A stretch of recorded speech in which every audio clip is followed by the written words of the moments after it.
यशोमती नंदना ब्रजवरनागना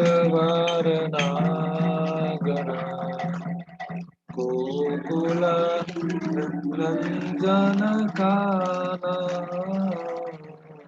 यशोमती नन्दना व्रजवरनागरा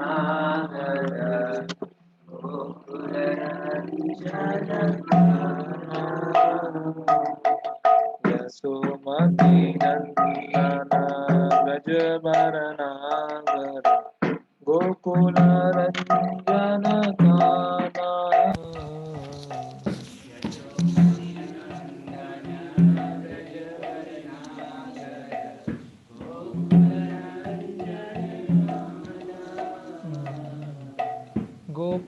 गोपीकरनधन मदन मनोहरा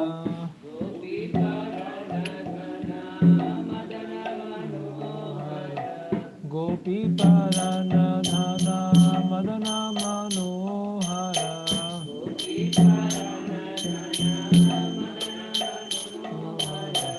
कालिया दमन विधाना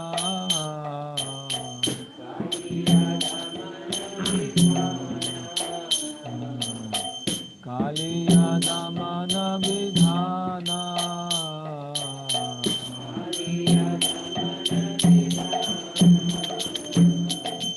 अमल हरिनाम अमिय विलासा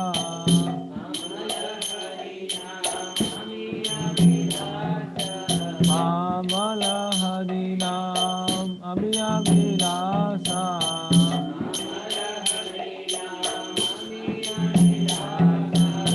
विपिन पुरंदर नवीन नगर वर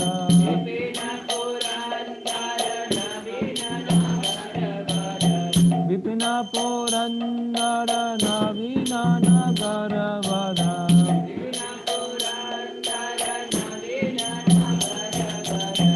वंशी वदन सुवासा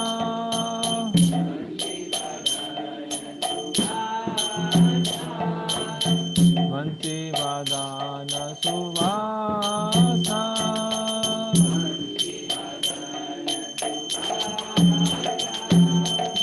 ब्रज जन पालन सुरकुल नाशना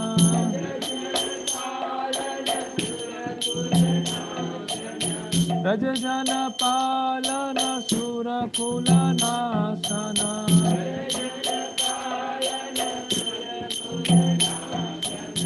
नंद गोधन रखवाला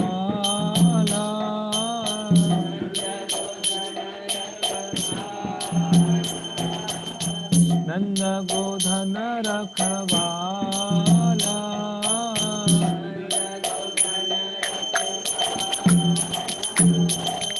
गोविंद माधव नवनीत तस्कर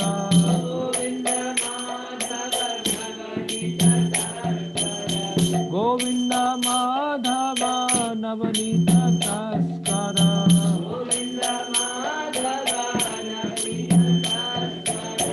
सुंदर नंद गोपाला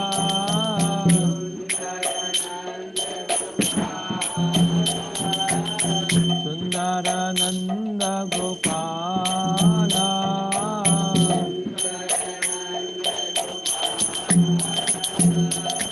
यमुना तट चर गोपी वसन हरा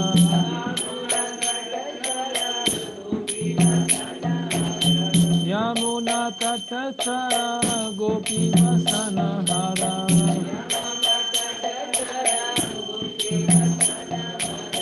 दास रसिका कृपा मोया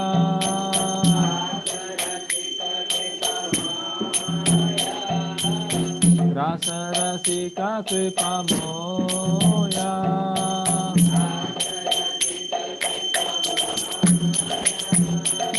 श्री राधा वल्लभ वृंदावन नटवर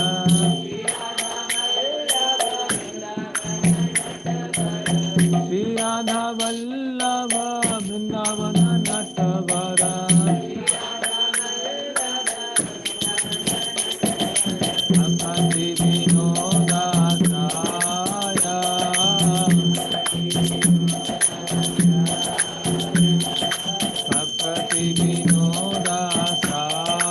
प्रिया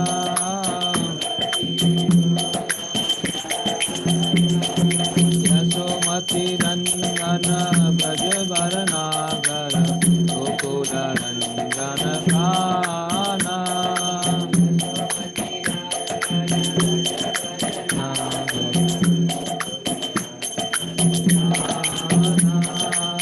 गोपी पालन धन मदन मनोहर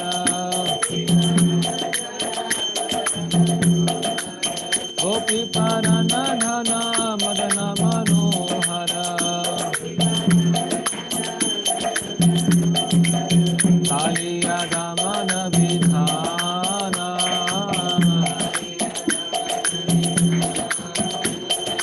कालिया दमन विधान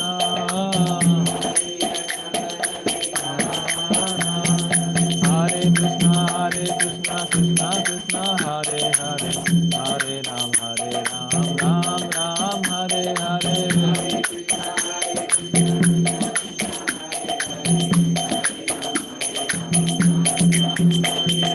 हरे कृष्ण कृष्ण कृष्ण हरे हरे हरे राम राम राम हरे हरे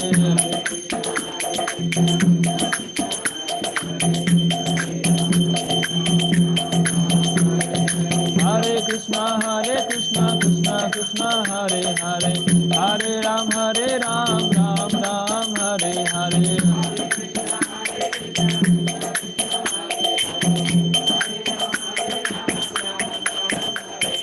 हरे कृष्ण कृष्ण कृष्ण हरे हरे हरे राम राम राम हरे हरे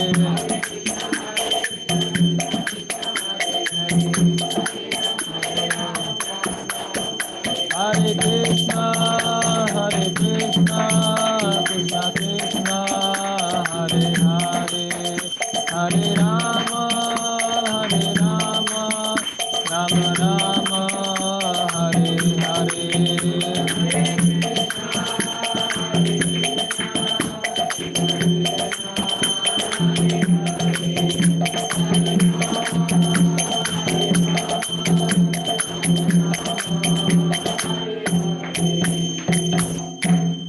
जय विष्णुपाद परमहंस परिव्राजिकाचार्य अष्टोत्तर श्रीमद अभय चरणारविंद भक्ति वेदांत स्वामी शिल प्रभुपाद की जय विष्णुपाद परमहंस परिव्राजिकाचार्य अष्टोत्तर श्रीमद भक्ति सिद्धांत सरस्वती गोस्वामी प्रभुपाद की अनंत कोटि वैष्णव भक्त वृंद की निताय गौर प्रेमानंदे हरि हरि विष्णुपाद कृष्ण कृष्ण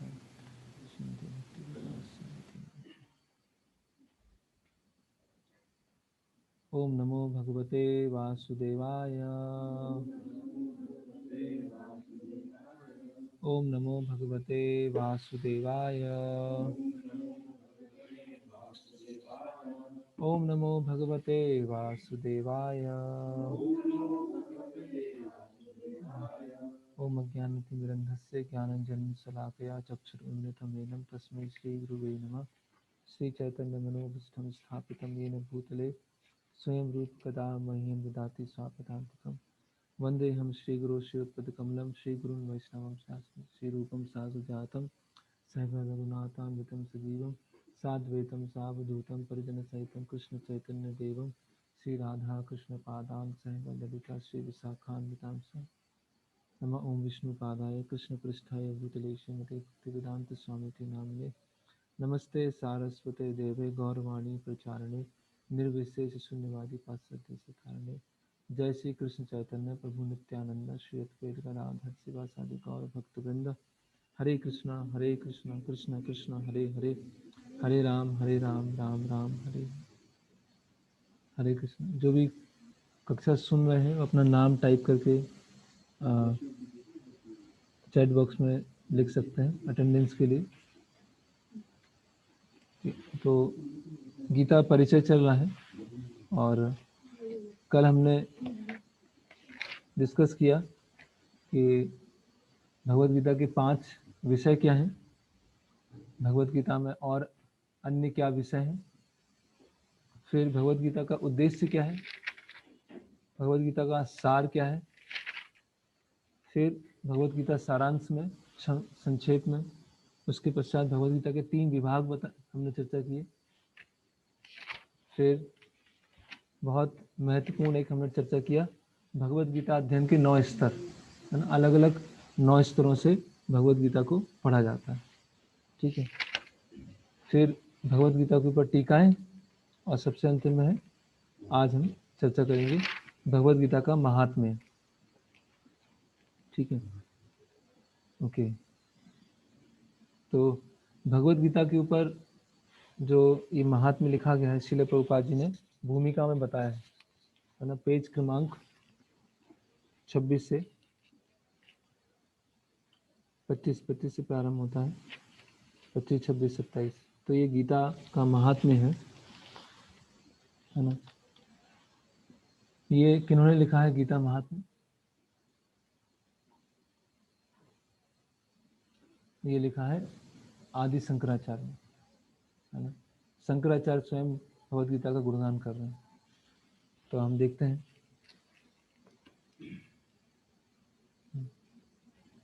गीता शास्त्रम इदम पुण्यम, पेज 25 पर सबसे लास्ट पैराग्राफ है। गीता शास्त्रम इदम पुण्यम या पठेत प्रयता पुमान। यदि कोई भगवद गीता के उपदेशों का पालन करे तो वह जीवन के दुखों तथा चिंताओं से मुक्त हो जाएगा, है ना। गीता शास्त्रम इदम पुण्यम या पठेत प्रयता पुमान, भय शोकादि वर्जिता। वह इस जीवन में सारे भय से मुक्त हो जाएगा और उसका अगला जीवन आध्यात्मिक होगा।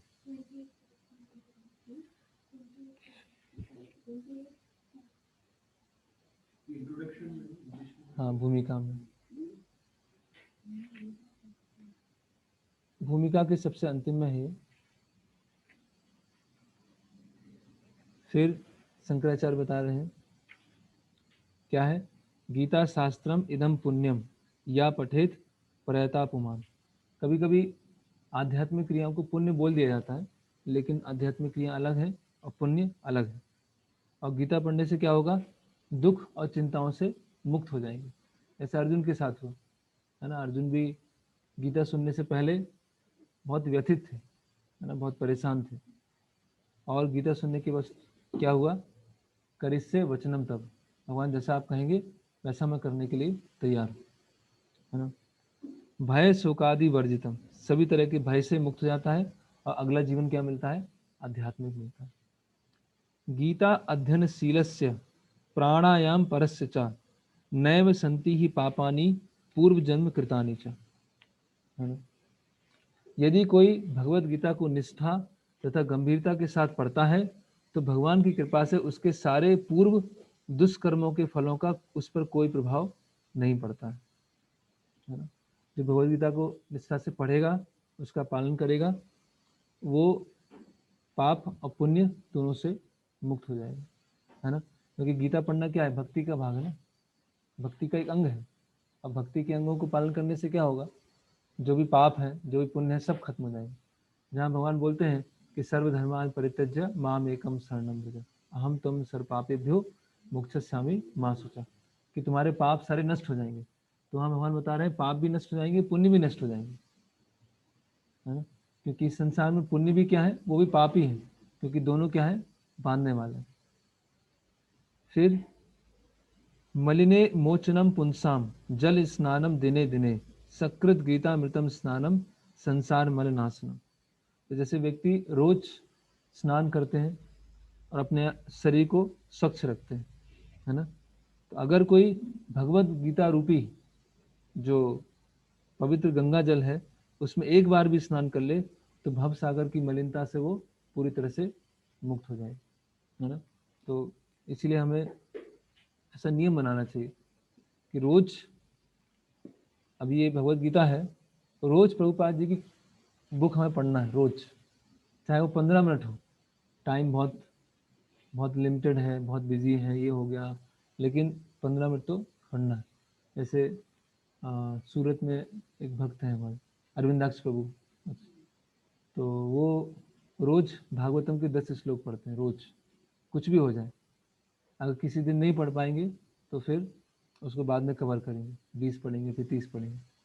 तो कम से कम 5 या 6 बार उन्होंने भागवतम पढ़ ली, 5 से 6 बार पूरी भागवतम पढ़ ली। और वो कपड़े के व्यापारी है ना, बहुत सारे अलग अलग काम है बिजनेस में, लेकिन फिर भी क्या है, उनका नियम है। तो कम से कम नियम बनाए 15 मिनट 20 मिनट या 30 मिनट, कम से कम इतना तो हमको पढ़ना है। जैसे रोज स्नान करते हैं, रोज प्रसाद लेते हैं, उसी तरह से रोज प्रभुपाद जी की पुस्तक क्या है, कुछ समय तो पढ़नी है ना। सकृत गीता मृतम स्नानम, जो भगवत गीता रूपी गंगा जल में स्नान करता है, संसार मल नाशनम, संसार में जो मल है वो सब नष्ट हो जाता है ना? गीता सुगीता कर्तव्या किमन्ने शास्त्र विस्तरे, या स्वयं पद्मनाभस्य मुख पद्मादुनि श्रुता। यहाँ कंपेयर कर रहे हैं। क्योंकि भगवत गीता भगवान के मुख से निकली है, अतएव किसी को अन्य वैदिक साहित्य पढ़ने की आवश्यकता नहीं रहती। मतलब गीता ही जितने वैदिक साहित्य है उसमें एकमात्र बुक है जिसमें भगवान स्वयं अपने बारे में बता रहे हैं, और कोई दूसरा शास्त्र नहीं है जिसमें भगवान अपने बारे में बताए। बाकी जगह अन्य भक्त भगवान के बारे में बता रहे हैं, विदुर मैत्रेय भगवान के बारे में बता रहे हैं, प्रहलाद महाराज गुणगान कर रहे हैं, या कुछ ऋषिगण हैं वो चर्चा कर रहे हैं, लेकिन यहाँ भगवान खुद अपने बारे में बता रहे हैं। तो भगवान जब खुद अपने बारे में बताएंगे तो उससे परफेक्ट क्या हो सकता है, उससे पूर्ण क्या हो सकता है ना। तो चूंकि भगवत गीता भगवान के मुख से निकली है, अतएव किसी को अन्य वैदिक साहित्य पढ़ने की आवश्यकता नहीं रहती, और कुछ पढ़ने की आवश्यकता नहीं है। उसे केवल भगवत गीता का ही ध्यान पूर्वक तथा मनोयोग से श्रवण तथा पठन करना चाहिए। तो प्रभुपाद बता रहे हैं कि वर्तमान में लोग इतने व्यस्त हैं कि उनको आध्यात्मिक चीजों के लिए समय निकालना बहुत मुश्किल है ना। एक तो आध्यात्मिक साहित्य के लिए समय निकालना मुश्किल है, और अगर समय भी है तो उसको समझना बहुत मुश्किल है ना। परंतु इसकी आवश्यकता भी नहीं है, केवल एक पुस्तक भगवत गीता ही पर्याप्त है, क्योंकि ये समस्त वैदिक ग्रंथों का सार है और इसका प्रवचन भगवान ने किया है। ठीक है, फिर अगला है 5वां,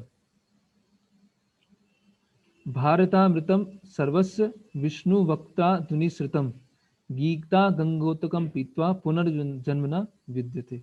लोग जाते हैं गंगा नदी में स्नान करने जाते हैं, है ना। किसी कुछ मृत्यु हुआ है तो वहाँ पर जाएंगे या स्नान, उसमें कितना कष्ट है ना। ट्रेन का रिजर्वेशन है, वहाँ पर रुकना है, वहाँ प्रसाद की व्यवस्था करना है ना, बहुत सारी चीज़ें, ठंडी है गर्मी है। लेकिन ये जो गंगा जल है वो रोज़ हमारे सामने उपस्थित है। तो अपने घर में गंगा जल रखते हैं, गंगा जल से अभिषेक कराते हैं, या कुछ अशुद्धि हो जाती है तो गंगा जल का उपयोग करते हैं। लेकिन ये जैसे गंगा जल कहाँ से निकली है, भगवान के चरणों से। और भगवद गीता कहाँ से निकली है, भगवान के मुख से। तो एक तरह से मुख और चरणों में कोई अंतर नहीं है ना, क्योंकि भगवान का हर अंग बाकी सारे अंगों का कार्य कर सकता है ना। भगवान देख के भी भोग को ग्रहण कर सकते हैं, है ना। भगवान श्वास से भी वेदों को निकाल सकते हैं। तो उसी तरह से भगवान की मुख में और चरणों में अंतर नहीं है। लेकिन फिर भी अगर देखा जाए, जो मुख से भगवान ने दिया है वो गंगा जल से भी ज़्यादा महत्वपूर्ण है ना। तो वो गंगा जल हमें सबको उपलब्ध है। जो गंगा जल पीता है उसे मुक्ति मिलती है, अतएव उसके लिए क्या कहा जाए, जो भगवत गीता का अमृत पान करता हो, है ना। भगवत गीता महाभारत का अमृत है, इसे भगवान कृष्ण ने स्वयं सुनाया है।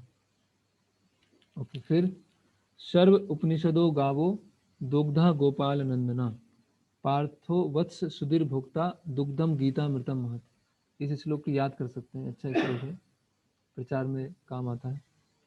सर्व उपनिषदो गावो दुग्धा गोपाल नंदना।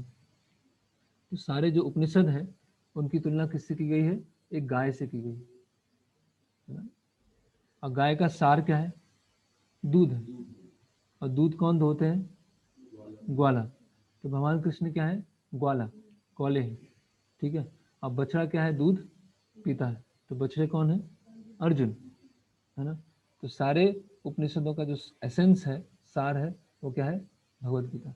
और ग्वाल बाल के रूप में प्रसिद्ध भगवान कृष्ण उस गाय को दो रहे हैं, और बछड़ा जो है उनके शिष्य हैं वो उस दूध को पी रहे हैं, है ना।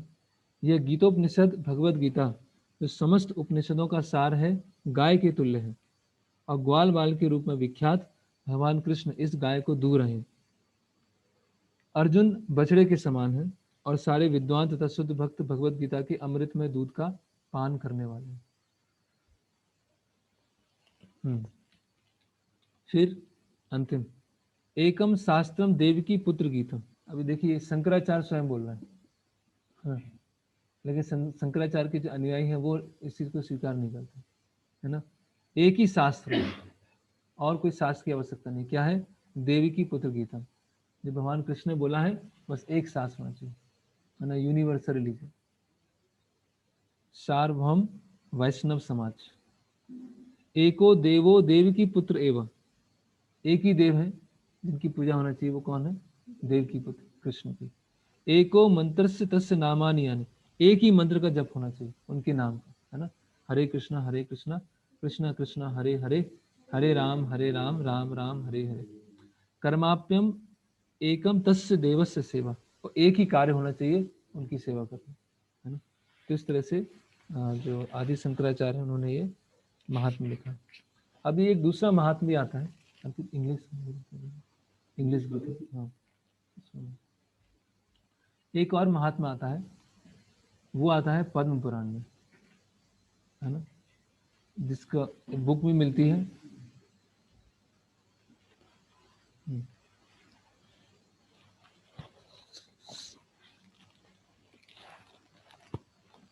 उसकी बुक भी मिलती है जिसका नाम है गीता महात्म्य, है ना।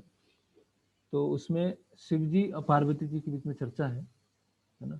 और उसमें बताया गया है कि पहला अध्याय पढ़ेंगे तो आपको ये फायदा होगा, दूसरा अध्याय पढ़ेंगे तो आपको ये फायदा होगा, तीसरा अध्याय पढ़ेंगे ये फायदा होगा। और हम देखते भी हैं कि किसी का मृत्यु होता है तो वो गीता पाठ के लिए बुलाते हैं, तो पूछते हैं कौन सा अध्याय पढ़ेंगे आप? 15वां पढ़ेंगे, दूसरा पढ़ेंगे, 9वां पढ़ेंगे, है ना। तो अलग अलग अध्याय के पढ़ने के क्या होते हैं? फल होते हैं, है ना। और वो जो महात्म्य है वो गलत नहीं है, वो महात्म्य सही है, लेकिन भक्तों के लिए नहीं होगा, है ना। वो पद्म पुराण में है, शिव जी और पार्वती जी चर्चा कर रहे हैं गीता महात्म्य के बारे में, लेकिन वो महात्म्य हमारे पढ़ने के लिए नहीं है। क्योंकि उसमें क्या है बताया कि आप दूसरा अध्याय पढ़ेंगे, रोज रोज दूसरा अध्याय पढ़ेंगे तो आपको ये प्राप्ति होगी, आप 5वां अध्याय पढ़ेंगे तो आपको ये प्राप्ति है ना। तो वो क्या है जिसको बोलते हैं फल श्रुति। फल श्रुति मतलब कोई भी अध्याय को पढ़ने का फल क्या है ना। तो अभी प्रश्न आएगा कि अगर हमारे पढ़ने के लिए नहीं है तो उसको लिख, उसकी चर्चा क्यों हुई, उसको शास्त्रों में डाले क्यों गया? अनावश्यक रूप से संशय आएगा उससे। अच्छा है कि ये जो महात्मा है जो शंकराचार्य ने लिखा है ना, तो वही होता, दूसरे महात्मा की क्या आवश्यकता? तो कोई इसका उत्तर?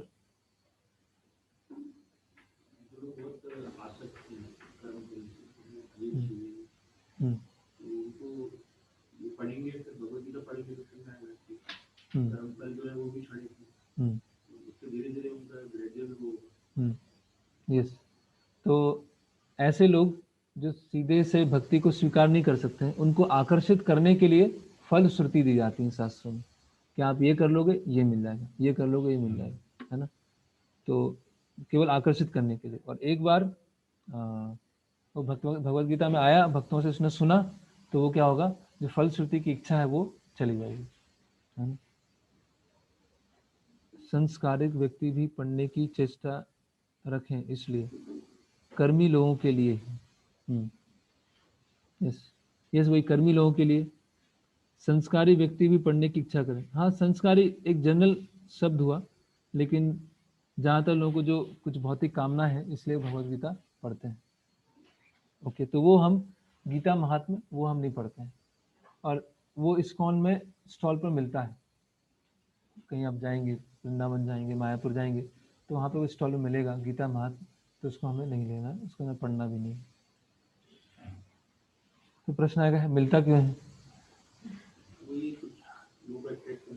हाँ, मतलब कभी कभी हाँ, नहीं, उस अट्रैक्ट करने के लिए तो प्रभुपाद जी ने उसको नहीं रखा है ना। कभी कभी ऐसी चीज़ें आ जाती हैं जो सही नहीं होती हैं। तो इसीलिए शिक्षा की आवश्यकता है, एजुकेशन की आवश्यकता है, क्या गलत है क्या सही है ना।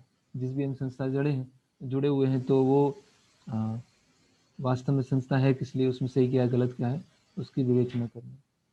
तो ये भूमिका पूरी हो गई। अभी हम प्रवेश करते हैं गुरु परंपरा।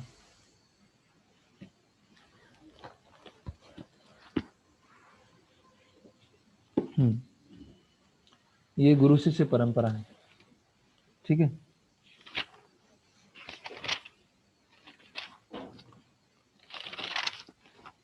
तो इंग्लिश में जो लिखा है उसमें गुरु शिष्य परंपरा नहीं लिखा है। इंग्लिश में क्या लिखा है? डिसाइप्लिक सक्सेशन। गुरु डिसाइप्लिक सक्सेशन क्यों नहीं लिखा है? हाँ, तो लेकिन लिख सकते थे गुरु डिसाइप्लिक सक्सेशन, गुरु शिष्य परंपरा।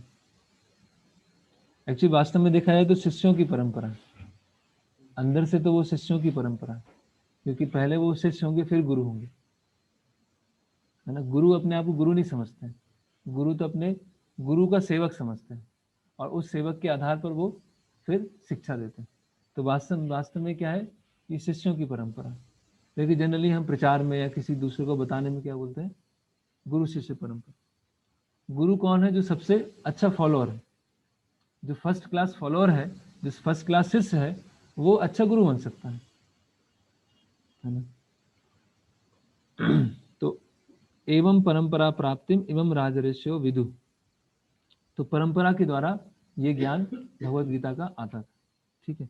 अभी दो तरह की परंपराएं होती है ना। एक होती है राजर्षियों की, जो अर्जुन को भगवान ने बताया है ना, कि सूर्यदेव हैं, फिर इक्ष्वाकु आए हैं, फिर मनु आए हैं, ऐसे परंपरा चली। ये राजर्षियों की परंपरा। और एक परंपरा होती है जो आध्यात्मिक, जो गुरु हैं उनके बीच में परंपरा, है ना। तो वहाँ जो परंपरा होती है, जो राजर्षियों की परंपरा होती है, वो तो राज्य में जो प्रजा है वो सब धर्म के नियमों का पालन कर रही है कि नहीं कर रही है, उसकी देखने के लिए, उसको उसका अनुशीलन कराने के लिए वो परंपरा होती है। वहाँ ऐसा नहीं होता कि कोई गुरु है अपने शिष्यों को बैठकर बता सिखा रहे हैं, है ना। वो एक एडमिनिस्ट्रेशन वाइज होती है कि वहाँ पूरे राज्य में धर्म के नियम का पालन होता है। लेकिन ये जो परंपरा है जो हमारे सामने है, वो क्या है, वो आध्यात्मिक, है ना, परमार्थिक परंपरा। कि वो ये आध्यात्मिक ज्ञान के लिए जो गुरु हैं शिष्य को देते हैं। तो अभी ये जो परंपरा है इसमें हम देखते हैं श्रील प्रभुपाद किस पर आ रहे हैं, 32वें नंबर पर, ठीक है। ऐसी भक्ति वेदांत स्वामी श्रील प्रभुपाद, ठीक है। अब परंपरा कहाँ से स्टार्ट हो रही है? श्री कृष्ण से प्रारंभ हो रही है, ठीक है। तो श्री कृष्ण से प्रारंभ होने वाली अविरत, बिना टूटी हुई जो गुरु शिष्य परंपरा होती है, वो एक प्रमाणिक परंपरा है, ठीक है। अभी इसके ऊपर बहुत सारे प्रश्न बन सकते हैं, एक एक करके हम देखते हैं, है ना। ये जो परंपरा है मुख्यतः जो परंपरा है, इसमें शिक्षा परंपरा है, शिक्षा परंपरा, ये दीक्षा परंपरा नहीं है ना। पहले ये हमें समझना पड़ेगा। अभी शिक्षा परंपरा क्या होती है, दीक्षा परंपरा क्या होती है, वो देखते हैं। तो दीक्षा परंपरा क्या है? दीक्षा गुरु है, फिर शिष्य हैं, फिर आगे चल के वो दीक्षा गुरु बनते हैं, उनके शिष्य हैं, फिर वो दीक्षा गुरु बनते हैं, उनके आगे शिष्य। तो इस तरह से परंपरा चलती है। लेकिन ये जो परंपरा है वो क्या है, कोई शिक्षा गुरु है, उनके शिष्य हैं, फिर वो आगे चल के शिक्षा गुरु बनते हैं, फिर उनके शिष्य, फिर वो शिक्षा गुरु बनते हैं, उनके शिष्य, है ना। क्योंकि दीक्षा का सार क्या है? शिक्षा, है ना। दीक्षा का सार केवल नाम चेंज करना या यज्ञ के सामने बैठकर कुछ व्रत लेना, केवल वो नहीं है ना। दिव्यम ज्ञानम यतो दद्यात् कुर्यत पापस्य संशय, ये है दीक्षा। दीक्षा के समय क्या है? आपको दिव्य ज्ञान प्रदान किया जाता है। मतलब दीक्षा के समय तो शुरुआत होती है, इसीलिए बोलते हैं इनिशिएशन। इनिशिएशन मतलब शुरुआत। तो दिव्य ज्ञान दिया जाता है और दिव्य ज्ञान के पालन करने से कुर्यत पापस संशय, सभी तरह के पाप और पुण्य नष्ट हो जाते हैं। ठीक है, तो एक तरह से अगर हम सार रूप में देखें, व्यवहारिक रूप से व्यवहार अलग अलग हो सकता है, लेकिन सार रूप में शिक्षा गुरु और दीक्षा गुरु में अंतर नहीं होता। सार रूप में, एसेंस में अभी निर्भर करेगा कि जो कोई शिक्षा गुरु है तो उसका आध्यात्मिक स्तर कितना है। हो सकता है दीक्षा गुरु के बराबर ना हो, और हो सकता है दीक्षा गुरु के बराबर भी हो, लेकिन फिर भी दोनों के प्रति जो सम्मान है उसमें थोड़ा सा व्यवहारिक रूप से अलग अलग होगा, लेकिन एसेंस में जो अंदर से जो भावना होगी उसमें अंतर नहीं होगा। अंदर की भावना में कोई अंतर नहीं होगा, लेकिन उसको व्यवहारिक रूप से जो अनुशीलन होगा वो थोड़ा अलग होगा, है ना। जैसे हम देखेंगे, तो सबसे पहले हमें समझना है कि ये क्या है, शिक्षा परंपरा है ना। इसी परंपरा के ऊपर भक्ति सिद्धांत सरस्वती ठाकुर ने एक वैष्णव गीत लिखा है ना। कृष्णा होइते चतुर्मुख, होए कृष्ण सेवन मुख, है ना। तो ऐसा बताया जाता है, मतलब ये तो फैक्ट है कि कोई भी किसी भी संप्रदाय से जुड़ा है तो उसको सुबह उठते ही सारे अपने संप्रदाय के आचार्यों को स्मरण करना चाहिए। ये जो गीत है कृष्णा होइते चतुर्मुख, ये सबको सुबह उठते साथ सबसे पहले वही सुनना चाहिए, क्योंकि इसमें क्या है, श्री कृष्ण से लेकर शिल प्रभुपाद तक सारे आचार्यों के नाम आएंगे। तो सुबह हमें स्मरण दिलाने के लिए कि ये इस संप्रदाय में हम हैं, इस संप्रदाय को हम रिप्रेजेंट कर रहे हैं, तो मतलब कितनी महत्वपूर्ण वो है, क्या बोल सकते हैं उसको, रोल, योगदान, मतलब हम सही तरह से संप्रदाय की शिक्षाओं को उसको रिप्रेजेंट कर पाए। एक जैसे लोग अपनी कुल परंपरा होती है ना, कि ब्रह्मा जी से लेकर कुल परंपरा चलती है कि दादा है, उनके दादा है, फिर ये है, पिताजी पिताजी पिताजी, ऐसे ऐसे इतनी जनरेशन चल रही है ना। और लोगों को उस पर वो होता है, गर्व होता है कि हम इस परंपरा में आते हैं, हम इस गोत्र में आते हैं, है ना। ये हमारी फैमिली लीनेज है, ये हमारी कुल परंपरा है। लेकिन वास्तव में जो हमारी जो परंपरा लीनियज है वो ये है, गुरु शिष्य परंपरा। तो गुरु शिष्य परंपरा में आ रहे हैं तो वो उसमें हमें एक तरह से सही तरह से प्राइड होना चाहिए कि यस, इस गुरु शिष्य परंपरा में हमें आने का अवसर मिला, है ना। इस गुरु शिष्य परंपरा में हमें स्वीकार किया, हमें एक्सेप्ट किया, हम खुद नहीं आ गए, जो गुरुजन है उन्होंने हमें एक्सेप्ट किया। तो वो स्मरण दिलाना अपने आप को रोज सुबह, और ऐसा होता है जैसे उडुपी है, मध्वाचार्य संप्रदाय है, तो वहाँ पर ये फिक्स है कि आप सुबह उठेंगे, उठते साथ आपके जो जितने भी पूर्ववर्ती आचार्य हैं, कृष्ण है, विष्णु से लेकर अभी तक हैं, सबका आपको स्मरण करना है, या उनके गीत है। तो उससे क्या रहता है, हमें पता है कि इतनी बड़ी जिम्मेदारी है, मुझे इतनी अच्छी तरह से भक्ति करना है, प्रचार करना है। तो ये परंपरा बहुत, ये केवल नाम नहीं है, सभी क्या है, बहुत बहुत महान आचार्य हैं, बहुत बड़े बड़े शुद्ध भक्त हैं, है ना। तो एक तो ये है इसमें। तो सबसे पहले क्या है, ये शिक्षा परंपरा। वो दीक्षा भी हो सकती है, जरूरी नहीं कि वो दीक्षा ना हो, लेकिन कहीं कहीं अगर दीक्षा गुरु और दीक्षा शिष्य नहीं है, शिक्षा गुरु और शिक्षा शिष्य है, तो भी परंपरा चलती रहेगी, है ना। जैसे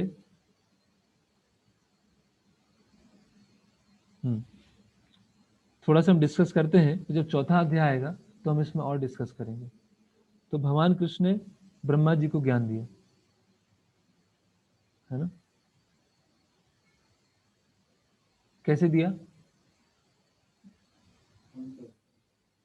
हाँ, हंस अवतार में वो तो दिया, हृदय में दिया, है ना। तेने ब्रह्म हृदय आदि कवि, है ना। ब्रह्मा जी ने नारद मुनि को दिया, कई घटनाओं में दिया, उनके पुत्र हैं। नारद मुनि ने व्यास देव जी को दिया।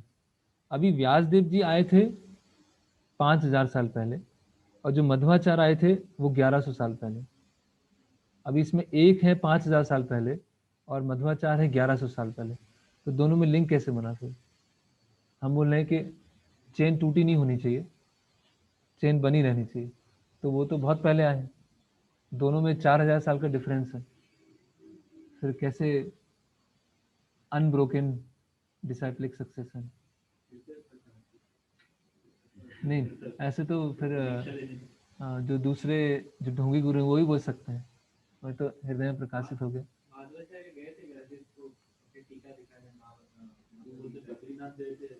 जैसे हाँ हाँ, नहीं बद्रीनाथ, बद्रिकाश्रम।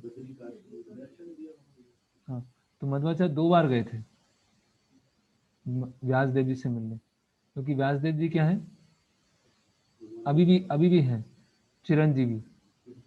जैसे हनुमान जी हैं चिरंजीवी हैं, हनुमान जी अभी भी हैं, और व्यासदेव जी चिरंजीवी हैं। तो उस तरह से मध्वाचार्य व्यासदेव जी के पास में गए उनसे आदेश लेने के लिए कि अभी प्रचार कार्य करना है। तो व्यासदेव जी बोलते हैं कि आपने टीका लिखो गीता के ऊपर। तो उन्होंने गीता के ऊपर टीका लिखा। कौन सी टीका थी, कल हमने देखा था,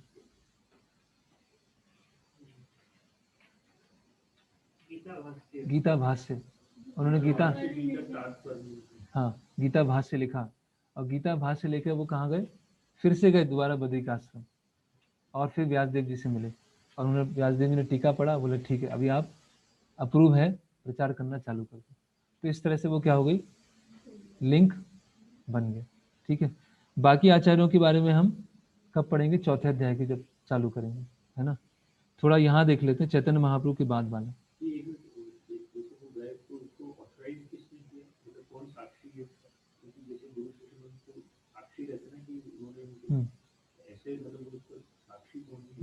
मतलब उन्होंने खुद अपने जीवन में जो ग्रंथ लिखे हैं, तो उसमें भी उन्होंने व्यासदेव जी से प्रार्थना की है, और व्यासदेव जी से कैसे मीटिंग हुआ उसके बारे में वर्णन किया है।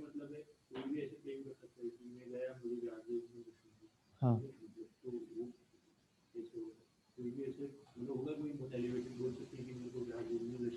हाँ हाँ, लेकिन वो उनकी जो शिक्षाएं हैं और शिक्षा के द्वारा जो बताना चाह रहे हैं, और व्यासदेव जी ने और नारद मुनि जो शिक्षाएं बताई हैं उसमें कोई भेद नहीं है। और इवन मध्वाचार्य भी स्वयं वायुदेव के अवतार हैं, वायुदेव के अवतार हैं, है ना। तो उनके शिष्यों की टीचिंग से, है ना, और स्वयं मध्वाचार्य ने जो बताया है, क्योंकि केवल एक व्यक्ति की बात नहीं कर रहे हैं, पूरा हम ट्रेडिशन की बात कर रहे हैं। तो मध्वाचार्य के बाद में भी जो शिष्याएं हैं उन्होंने भी इस चीज़ को कंफर्म किया है कि मध्वाचार्य की आइडेंटिटी क्या है, और मध्वाचार्य कब व्यासदेव जी से मिलने। वहाँ ऐसा कोई खुद का वो नहीं है, कॉन्कोक्टेड नहीं है। और दूसरा उसका कोई वृत्तांत होगा जिसको मैं देख के आपको बता सकता हूँ।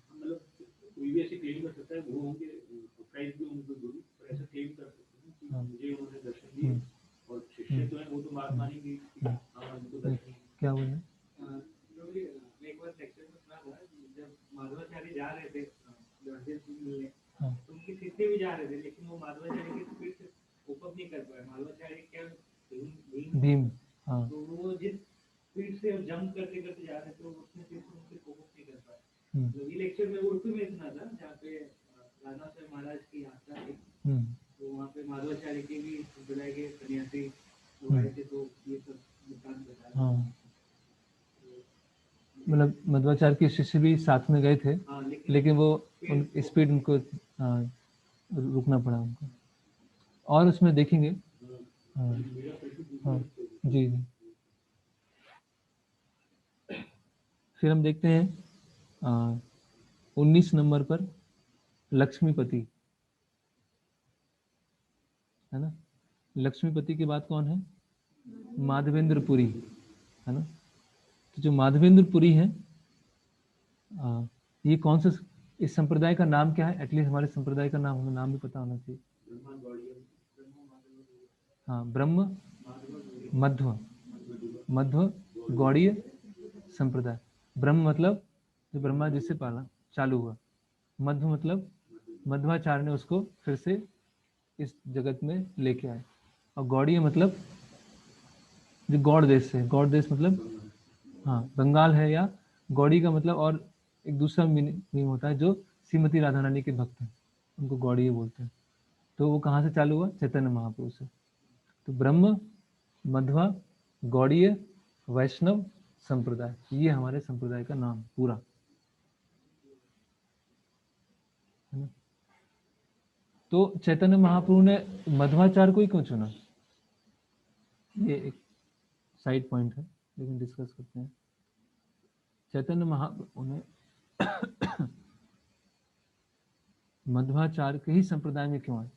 चैतन्य महाप्रभु दूसरे संप्रदाय में भी आ सकते थे, ऐसा क्या विशेषता था कि पहले था ब्रह्म मध्वा संप्रदाय, फिर बाद में अगर हम चैतन्य महाप्रभु के फॉलोअर हैं, जैसे वो लोग जो है जो मध्वाचार्य उडुपी में है वो ब्रह्म मध्वा संप्रदाय कहते हैं, हम लोग ब्रह्म मध्वा संप्रदाय के, लेकिन हम लोग क्या बोलते हैं, ब्रह्म मध्वा गौड़ी संप्रदाय के। तो चैतन्य महाप्रभु ने ऐसा क्या है कि इसी संप्रदाय को चुना, दूसरे संप्रदाय को भी चुन सकते थे, ऐसा ऐसा क्या विशेषता थी?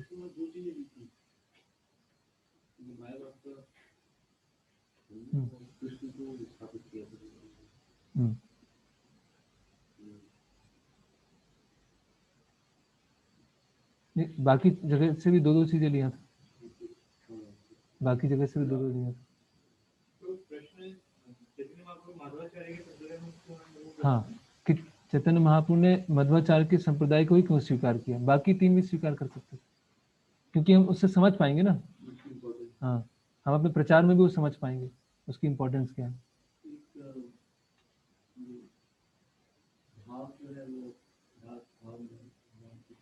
नहीं, दास भाव तो चारों जगह है, सब जगह सर्वेंट, दास दासानुदास सब जगह है। हाँ नहीं, माधवेंद्रपुरी से तो है, लेकिन माधवेंद्रपुरी क्यों आया उसमें, माधवेंद्रपुरी भी दूसरे में ले सकते थे, क्योंकि चैतन्य महाप्रभु तो सारे संप्रदाय से परे हैं, स्वयं भगवान है, वो संप्रदाय बनाने वाले हैं, तो अगर किसी संप्रदाय को वो चुनेंगे तो कोई स्पेशल होगा ना। जैसे भगवान कृष्ण ने देवकी वसुदेव को माता पिता के रूप में चुना, तो कोई विशेष है ना, क्योंकि भक्त हैं, शुद्ध भक्त।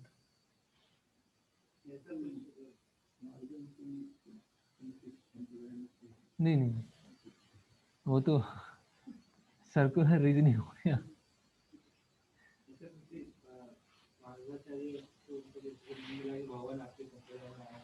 अच्छा, भक्ति का सबसे बड़ा दुश्मन कौन है, ये बताइए। भक्ति का सबसे बड़ा दुश्मन है मायावाद, और उसका खंडन किसने किया, मध्वाचार्य ने। इसीलिए मध्वाचार्य संप्रदाय में चैतन्य महाप्रभु ने आना स्वीकार किया। इसीलिए भक्ति में जो सबसे बड़ी जो बाधा है वो क्या है, मायावाद, भगवान के रूप को स्वीकार न करना। भगवान एक व्यक्ति है, उनका एक धाम है, उनके परिकर हैं, वहाँ सब लीलाएं होती हैं, ये मायावादी क्या करते हैं, सारी पिक्चर हटा देते हैं।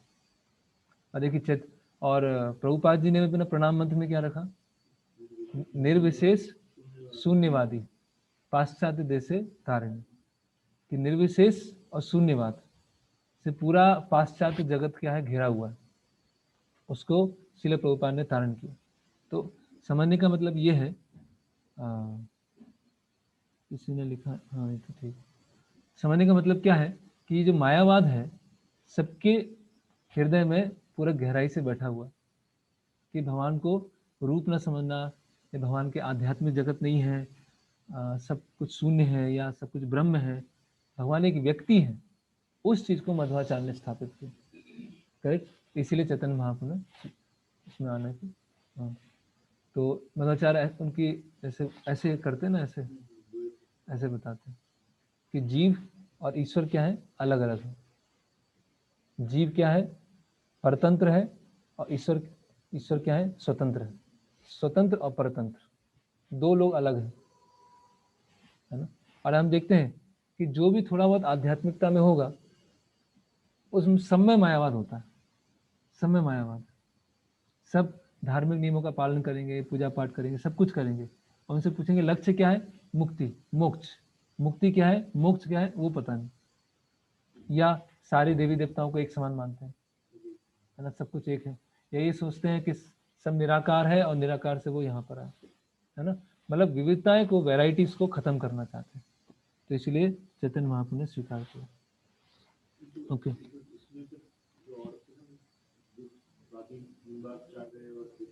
हाँ हाँ, उन्होंने भी खंडन किया, उन्होंने बहुत उस पर ज्यादा बल दिया ना, उन्होंने ज्यादा उस पर बल दिया। बाकी 3 संप्रदाय में भी मायावाद का खंडन है ना, लेकिन मध्वाचार्य ने उस पर ज्यादा बल दिया।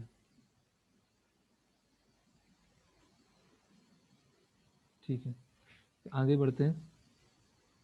तो अभी हम देखते हैं माधवेंद्र पुरी 20 नंबर पर। ठीक है, उससे पहले कौन है? लक्ष्मीपति। तो लक्ष्मीपति ने दीक्षा दिया किनको? माधवेंद्र पुरी को। माधवेंद्र पुरी ने दीक्षा दिया किसको? ईश्वरपुरी। ईश्वरपुरी की जो शिष्य है वो कौन है? चैतन्य महाप्रभु। नहीं, नित्यानंद प्रभु, अद्वैताचार्य और ईश्वरपुरी वो एक ही स्तर पर है, इसीलिए ब्रैकेट में लिखा। ठीक है, चैतन्य महाप्रभु ने किनको दीक्षा दिया? रूप गोस्वामी, सनातन गोस्वामी, उनके बाद रघुनाथ दास गोस्वामी, जीव गोस्वामी। अभी जीव गोस्वामी से लेकर भक्ति विनोद ठाकुर तक यहाँ पर दीक्षा गुरु और दीक्षा शिष्य नहीं है, यहाँ पे शिक्षा गुरु और शिक्षा शिष्य है ना। तो जीव गोस्वामी है ना, उनके ये रघुनाथ दास गोस्वामी की शिक्षा शिष्य है कृष्णदास, लिखा हुआ ना, कृष्णदास उनके शिक्षा शिष्य हैं नरोत्तम, है ना। तो इसी पॉइंट को बताने के लिए मैंने चर्चा किया कि यहाँ पर बीच में दीक्षा गुरु दीक्षा शिष्य नहीं है। जी जी, तो इस तरह से बाद में आगे चल के अभी देखिए भक्ति विनोद ठाकुर ने किनसे दीक्षा लिया? नहीं, जगन्नाथ दास बाबा जी से दीक्षा नहीं लिया। जगन्नाथ दास बाबा जी तो उनके शिक्षा गुरु थे। ठीक है, फिर गौर किशोर दास बाबा जी महाराज ने उनके शिक्षा गुरु थे भक्ति विनोद ठाकुर। ठीक है, फिर भक्ति सिद्धांत ठाकुर ने दीक्षा लिया, हाँ, फिर वहां से वो दीक्षा चालू हुई। ठीक है, तो दीक्षा हो भी सकता है, नहीं भी हो सकता है, लेकिन मुख्य है शिक्षा परंपरा।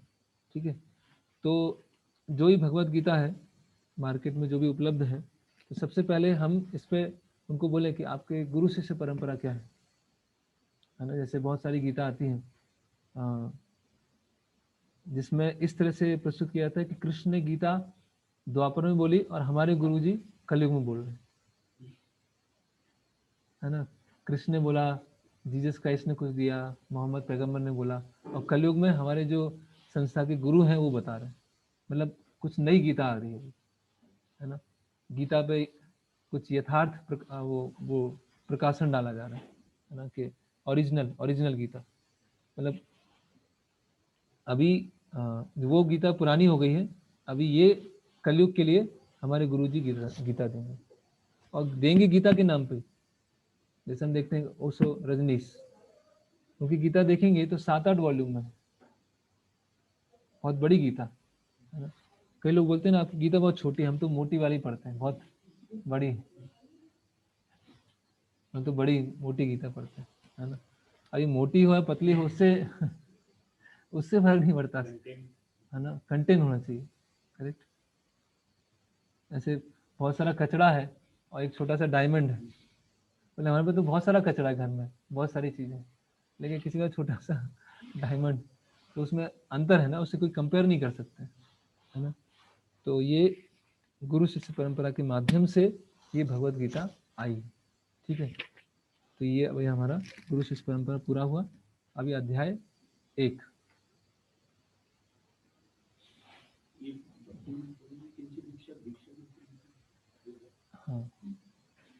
हाँ, बताऊंगा बाद में, तो क्या कंफ्यूजन हो जाते हैं ना, क्योंकि बेसिक लेके चले, भगवत गीता है तो बेसिक, क्योंकि बहुत अंदर के सवाल पूछेंगे तो वो सब कंफ्यूज हो जाएंगे उसमें। शिक्षा गुरु क्या दीक्षा गुरु से भी ज्यादा इम्पोर्टेंट हो सकते हैं? क्योंकि हमारे जो परंपरा में दीक्षा गुरु का नाम मेंशन नहीं है, लेकिन शिक्षा गुरु का नाम मेंशन है। नहीं, दीक्षा गुरु का ही नाम मेंशन है और शिक्षा गुरु का भी है। नहीं, लेकिन जैसे कि भक्ति विनोद ठाकुर, हाँ, दीक्षा गुरु का नाम मेंशन नहीं है, हाँ, नरोत्तम दास ठाकुर दीक्षा गुरु का नाम है, यस। तो ये प्रतीत हो रहा है कि शिक्षा गुरु ज्यादा महत्वपूर्ण है, तभी तो उनका नाम आया है। नहीं, इसमें क्या है, गुरु तत्व है, अभी गुरु तत्व तो दीक्षा गुरु से भी आ सकते हैं और शिक्षा गुरु से भी आ सकते हैं। इंपॉर्टेंट है गुरु तत्व। तो जैसे मान लीजिए नरोत्तम दास ठाकुर है उदाहरण के लिए, उन्होंने दीक्षा लिया किनसे? लोकनाथ गोस्वामी, लेकिन शिक्षा लिया किनसे? जीव गोस्वामी, उनके थोड़ा एक स्टेप ऊपर है।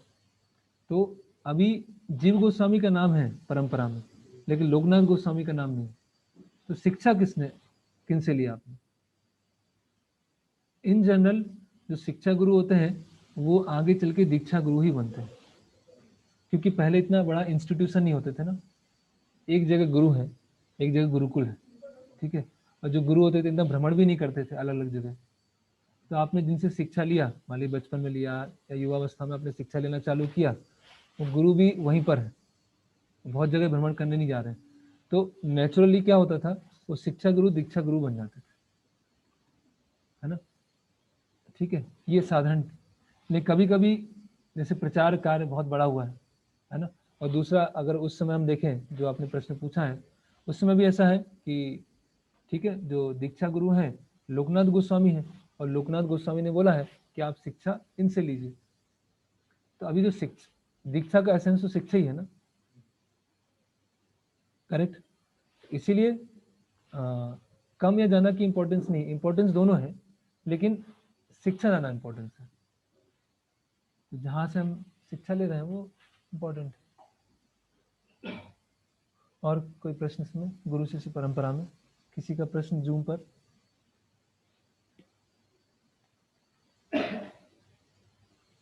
तो ऐसे हम देखते हैं कि नरोत्तम दास ठाकुर के लिए लोकनाथ गोस्वामी है, अजीव गोस्वामी, दोनों को बराबर रूप से सम्मान। और इस तरह से दीक्षा गुरु तो मतलब वो एकदम क्वालिफाइड, वेल क्वालिफाइड है ना, सोत्यम ब्रह्मनिष्ठम। लेकिन शिक्षा गुरुओं का स्तर अलग अलग हो सकता है। हो सकता है शिक्षा गुरु दीक्षा गुरु के स्तर के बराबर हो या उनसे नीचे हो, और शिक्षा गुरु एक से अधिक हो सकते हैं। और शिक्षा गुरु में भी ऐसा होता है कि जिनसे हम शिक्षा ले रहे हैं, हर किसी से शिक्षा ले रहे हैं, जरूर नहीं वो शिक्षा गुरु हो जाए। जैसे दीक्षा गुरु भी हम स्वेच्छा से स्वीकार करते हैं, उसी तरह से शिक्षा गुरु भी हम स्वेच्छा से स्वीकार करते हैं। जैसे दीक्षा गुरु के साथ एक कमिटमेंट होता है, उसी तरह शिक्षा गुरु के साथ भी कमिटमेंट होता है। शिक्षा हम बहुत लोगों से ले सकते हैं, लेकिन कुछ एक दो दो तीन कुछ होंगे जिनको हम शिक्षा गुरु के रूप में स्वीकार करेंगे, तो वहां भी कमिटमेंट बन जाता है। वहाँ फॉर्मल नहीं होता है, वन मिनट, वहाँ पे फॉर्मल नहीं होता है, फॉर्मल दीक्षा गुरु के साथ होता है, वहाँ पे इनफॉर्मल होता है, लेकिन वो जो सीरियसनेस होती है वो उतनी होती है, इस तरह से।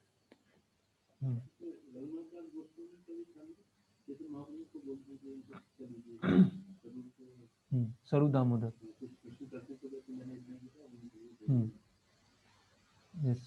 चैतन्य महाप्रभु रघुनाथ दास गोस्वामी को डायरेक्ट शिक्षा नहीं देते हैं, वो किसी के थ्रू दिलवाते हैं, स्वरूप दामोदर के थ्रू दिलवाते हैं। अभी बेसिक प्रश्न हो तो वो लेते हैं, क्योंकि क्या है फिर कॉम्प्लिकेशन में जाएंगे तो भगवत गीता कोई अपना है सब प्रश्न। हाँ,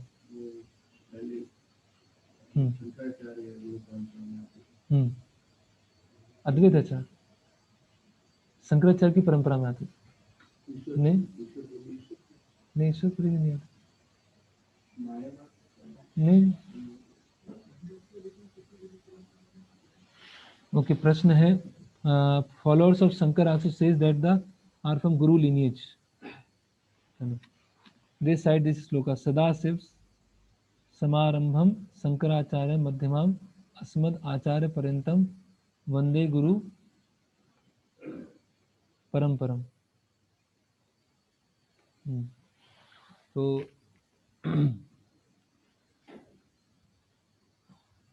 शंकराचार्य के जो गुरु हैं वो तो हमें देखना पड़ेगा पहले, है ना।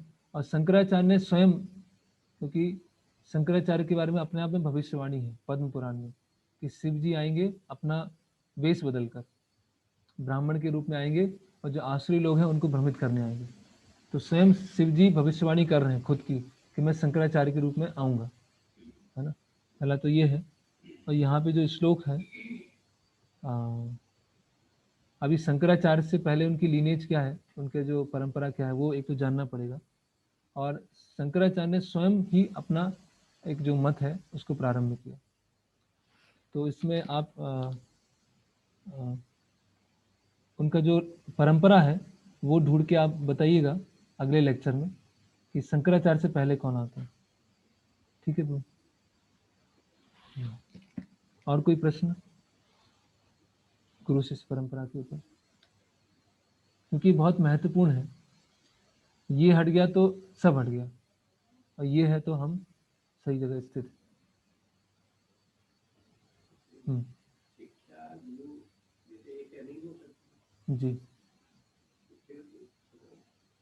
मतलब एक से अधिक होंगे तो बेसिक जैसे दीक्षा गुरु नहीं होगा, शिक्षा गुरु होगा तो एक से अधिक होंगे तो फिर एक से अधिक होने के क्लेश होगा आपस में। है नहीं, अल्टीमेटली गुरु तत्व है।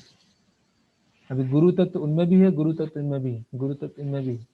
तो अल्टीमेटली जो फिलॉसफी बताने वाले हैं उसमें अंतर नहीं होगा, उसमें कोई अंतर नहीं होगा। अभी व्यवहारिक रूप से कुछ अलग अलग चीजें हो सकती है। कई में तो एक को सुनना है तो वो हमारी जिम्मेदारी होगी, हमारी शिक्षा है वो, हमारी शिक्षा। जैसे हम दीक्षा गुरु, मतलब ऐसा नहीं कि हम चेक करते हैं फिर चुनते हैं। वो चेक करना भी अच्छा नहीं है कि हम चेक करके देखते हैं कौन से गुरु अच्छे हैं कौन से अच्छे नहीं हैं।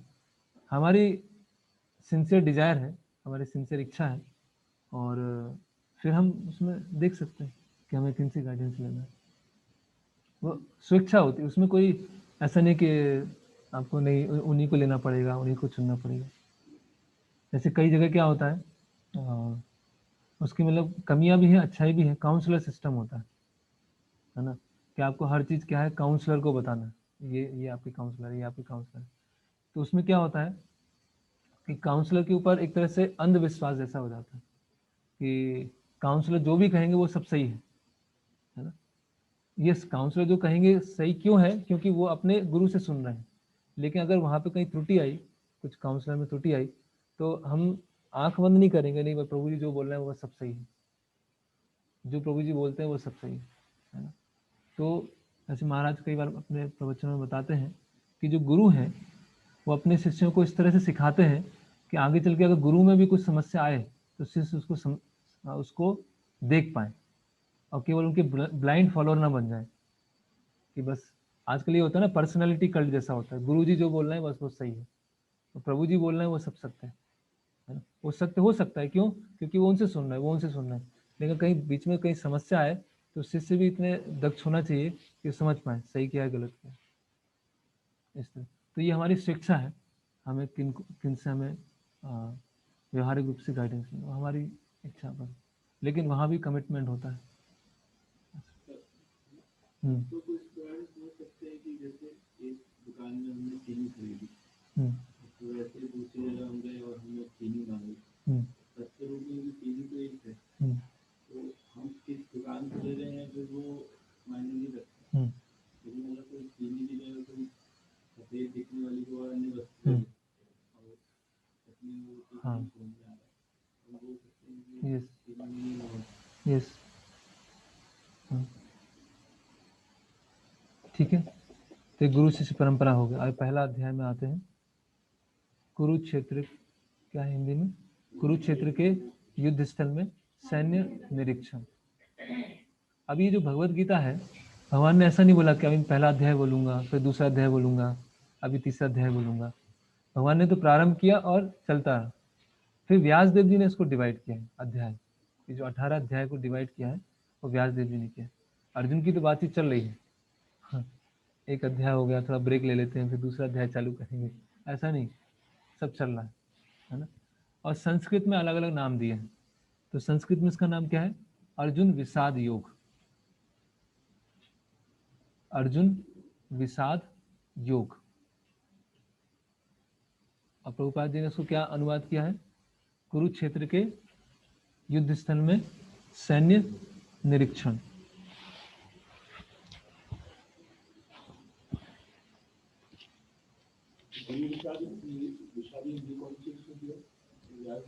व्यासदेव जी ने दिया, हाँ, उसको डिवाइड किया ना भगवद गीता को 18 अध्याय में।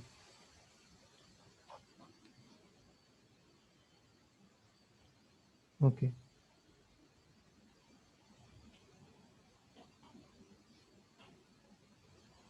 फिर हम इसमें अभी सब लिखना चालू कीजिए।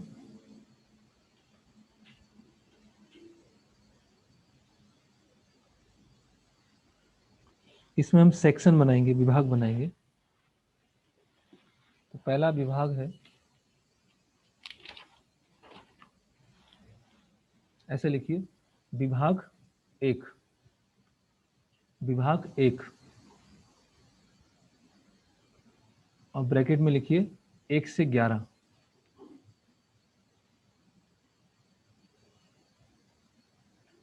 विभाग 1, ब्रैकेट में 1 से 11, ठीक है, डैश।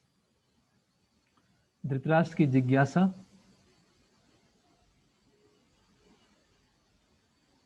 तथा दुर्योधन द्वारा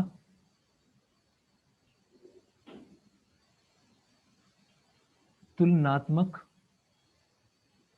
सैन्य बल विश्लेषण।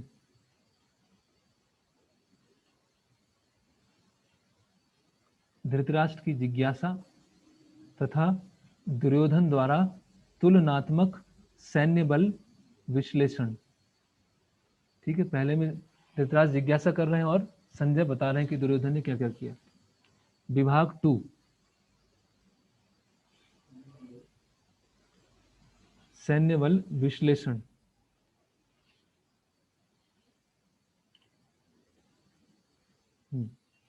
विभाग 2, 12 से 19।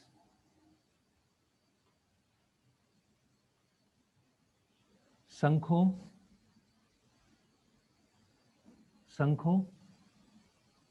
और विभिन्न वाद्य यंत्रों की ध्वनि का विवरण। शंखों और विभिन्न वाद्य यंत्रों की ध्वनि का विवरण। शंख बजेंगे, सब अपने अपने शंख बजाएंगे। और युद्ध आरंभ का संकेत, उसी में है डैश करके, युद्ध आरंभ का संकेत। युद्ध चालू होने वाला है, उसके संकेत वो आएंगे। विभाग 3, 20 से 26।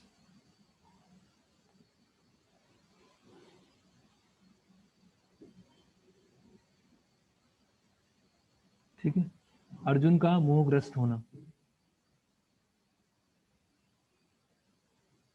अर्जुन का मोहग्रस्त होना, 20 से 26। विभाग 4, 27 से 46, 27 से 46।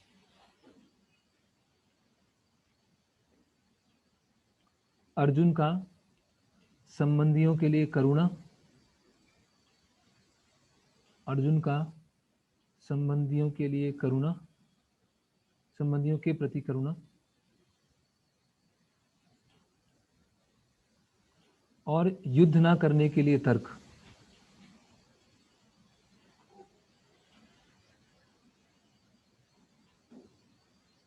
और युद्ध ना करने के लिए तर्क। ठीक है, तो ये पहला अध्याय। अब आते हैं श्लोक क्रमांक 1 में। किनको श्लोक याद है? पहला श्लोक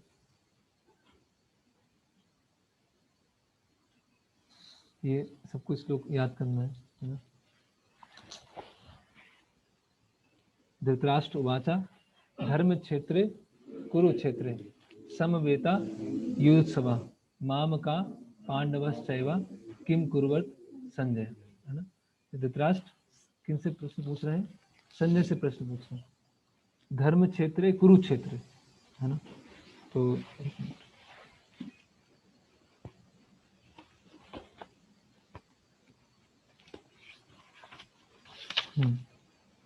धृतराष्ट्र ने कहा, हे संजय, धर्म भूमि कुरुक्षेत्र में युद्ध की इच्छा से एकत्र हुए मेरे तथा पांडु के पुत्रों ने क्या किया, है ना। धर्म क्षेत्र कुरुक्षेत्र, जो कुरुक्षेत्र है वो क्या है, धर्म क्षेत्र है। समवेता युत्सवा, सब वहां पे क्या हुए हैं, इकट्ठे हुए हैं, समवेता। माम का पांडवस्य, मेरे और पांडु के पुत्र में, पुत्र तो पांडु के पुत्र भी उन्हीं के पुत्र हैं, लेकिन वो क्या कर रहे हैं, धृतराष्ट्र अंतर कर रहे हैं कि मेरे और पांडु के पुत्रों ने क्या किया, किम कुर्वत संजय। ठीक है, तो प्रभुपाद जी का इसमें लेक्चर है, पहले अध्याय का पहले श्लोक पर प्रभुपाद जी बोल रहे हैं कि किसी ने खाना, रसोई बनाया, खाना बनाया, उसको तैयार कर लिया, उसको उस पर टेबल पर रख दिया और सब बैठ गए, और उसके बाद कोई प्रश्न पूछ रहा है कि खाना रखने के बाद, बैठने के बाद क्या किया। तो ये कोई प्रश्न है पूछने का, खाएंगे ना और क्या करेंगे। तो अभी धृतराष्ट्र क्यों पूछ रहा है प्रश्न, क्योंकि उनमें, उनके मन में क्या है, संशय। क्या संशय है, ये जो धर्म क्षेत्र है उसकी, और पांडव कौन है, धार्मिक है, तो हो सकता धर्म क्षेत्र के प्रभाव से पांडवों की शक्ति बढ़ जाए, तो ऐसा ना हो कि कौरव तुरंत ही हार जाए। तो धृतराष्ट्र को क्या है, एक डर है, इसीलिए प्रश्न पूछ रहे हैं। जैसे कोई बोले कि डाइनिंग टेबल पर पूरा लगा दिया है और बैठ गए हैं, फिर क्या किया, तो डर है कि हो सकता नहीं खा पाए हो, पेट खराब हो, कुछ हो गया हो। तो धृतराष्ट्र का ये प्रश्न क्या है, उसका डर दिखा रहा है कि सब जब इकट्ठे हो गए हैं, इतनी जब तैयारी हो गई है, तो क्या होगा, युद्ध ही होगा ना। तो मेरे पांडु के पुत्र ने क्या किया, ये पूछने की जरूरत क्या है, युद्ध करने आए, युद्ध करेंगे, करेक्ट। तो पहला धृतराष्ट्र को डाउट क्या है कि धर्म क्षेत्र के प्रभाव से पांडवों की शक्ति बढ़ गई है, तो पांडव क्या है, ज्यादा शक्तिशाली हो सकते हैं, पहला ये डाउट। और धृतराष्ट्र को एक प्रसन्नता भी है, किसकी है, कि धर्म क्षेत्र के प्रभाव से हो सकता पांडव युद्ध करना छोड़ दें, बोले युद्ध करने की क्या आवश्यकता है। तो उसके मन में क्या चल रहा है, दोनों चीज चल रही है ना, कि पांडव विजय भी हो सकते हैं और हो सकता है पांडव युद्ध करना ही छोड़ दें धर्म क्षेत्र के प्रभाव से। तो एक व्यक्ति जो आसक्त होता है, उसका बिल्कुल एकदम क्लियर पिक्चर धृतराष्ट्र दिखा रहे हैं। हमेशा क्या है, मन द्वंद्व में रहता है ना, हमेशा द्वंद्व में रहता है। हाँ हाँ, तो वो इस तरह से धृतराष्ट्र मतलब, धृत मतलब जकड़ा हुआ, और राष्ट्र मतलब देश को। तो जो अपने राष्ट्र को एकदम जकड़ के पकड़ा हुआ है, उसका नाम है धृतराष्ट्र, है ना, जो जिसको बहुत ज्यादा पारिवारिक आसक्ति है, अपने समाज से, अपने देश से, अपने सगे संबंधियों से, वो सब क्या है, धृतराष्ट्र जैसे ही, करेक्ट। फिर इस श्लोक से हम समझ रहे हैं माम का पांडवश्चैव, कि मेरे और पांडु के पुत्रों ने क्या किया। इसका मतलब क्या है, अभी धृतराष्ट्र क्लियर कट बता रहे हैं कि ये मेरे हैं और वो मेरे पराए हैं, है ना। तो जहां भी ये भौतिक आसक्ति आना चालू होती है, तो व्यक्ति क्या करता है, मैं और मेरा, माम का पांडवश्चैव, मेरे और पांडु के पुत्रों ने क्या किया, है ना। तो धृतराष्ट्र की एक आसक्त, है ना, एक जो आसक्त भौतिकतावादी है, वो धृतराष्ट्र की यहाँ छवि क्लियर दिख रही है। और धृतराष्ट्र ऐसा व्यक्ति है कि पता है सही क्या है, गलत क्या है, फिर भी आसक्ति के कारण सही चीज नहीं कर पाना, है ना। जैसे विदुर है, विदुर नीति है ना, विदुर नीति। विदुर नीति क्या है कि युद्ध से पहले युद्ध को टाला जा सके, उसके लिए विदुर जो है धृतराष्ट्र को बहुत समझाते हैं, वो ही है विदुर नीति, बहुत समझाते हैं। तो धृतराष्ट्र को समझ में आता है, हाँ सही है, सही है, नहीं होना चाहिए। क्योंकि जैसे ही दुर्योधन आता है, फिर भूल जाते हैं, फिर समझाते हैं विदुर, हाँ सही है, ये नहीं होना चाहिए, तो अन्याय हो रहा है पांडवों के साथ। लेकिन फिर आसक्ति आता है, पुत्र मोह आता है, फिर भूल जाते हैं। तो अधिकतर संसार में सब लोगों की ऐसी स्थिति है, पता है सही क्या है, गलत क्या है, लेकिन अलग अलग मोह में आने के कारण वो जो आध्यात्मिक ज्ञान है उसका पर्दा, उसके ऊपर पर्दा चला जाता है ना, और फिर उसमें आके वो मैं और मेरा चालू कर देता है ना, माम का पांडव। जबकि पांडव किनके संरक्षण में? धृतराष्ट्र और भीष्मदेव, उनके संरक्षण में। तो अगर वो बोल रहे हैं कि पांडु के पुत्र ने क्या किया, मतलब वो अपने को पांडु को अलग कर रहे हैं, जबकि जो पांडव जो थे बालक से थे तो धृतराष्ट्र के संरक्षण में थे। तो जब वो अलग कर रहे हैं तो हम इससे देख सकते हैं कि ये मटेरियलिस्टिक कॉन्शियसनेस, भौतिकतावादी चेतना है। ये मेरे हैं, मेरे वालों को क्या फायदा हुआ, और ये पराए हैं, उनका नुकसान हुआ कि नहीं हुआ। तो ये यहाँ से भगवत गीता चालू हो रही है ना, कि कैसे एक जो अपने देश, अपने समाज, अपने परिवार, अपने सगे संबंधी से आसक्त व्यक्ति है, उसके मन में जो दुविधा होती है, सही क्या है गलत क्या है, वो दुविधा की वजह से वो प्रश्न करना चालू करता है ना। तो इसके हम कुछ श्लोक के जो तात्पर्य होंगे वो हम पूरा पढ़ेंगे, और कुछ को हम ऊपर ऊपर से लेते जाएंगे, है ना। ओके, इसका हम तात्पर्य पूरा पढ़ेंगे। सबके सामने गीता होगी। मैं इंग्लिश में पढ़ूंगा क्योंकि इंग्लिश में जो शब्द है वो थोड़ा सा स्पष्ट आते हैं, बाकी आप हिंदी में देखते रहिए। Bhagavad Gita is the widely read theistic science summarised in the Gita Mahatmya. तो भगवद गीता क्या है? एक बहुप्रचलित, बहुपठित आस्तिक विज्ञान है। इस पूरे तात्पर्य की एक एक लाइन इंपॉर्टेंट है ना। हम पूरे कोर्स से, एक कोर्स का एक बहुत महत्वपूर्ण एम ये है कि श्रील प्रभुपाद जी ने अपने जो तात्पर्य जो दिए हैं वो कितने महत्वपूर्ण हैं, उसकी जो पुनरावृत्ति की है। केवल कोई किसी पुस्तक को लिखने के लिए, जैसे हम बातचीत करते हैं तो हमारी बातचीत में या लिखने में क्या होता है, कभी ये किया, कभी टेढ़ा मेढ़ा चलता है, कभी कुछ किया, कभी सार होता है, कभी कुछ सार नहीं होता है। लेकिन प्रभुपाद जी ने जो भी लिखा है वो क्या है, पूरा सारपूर्ण है, सार से भरा हुआ। फिर there it says that one should read Bhagavad Gita very स्क्रूटिनाइजिंगली।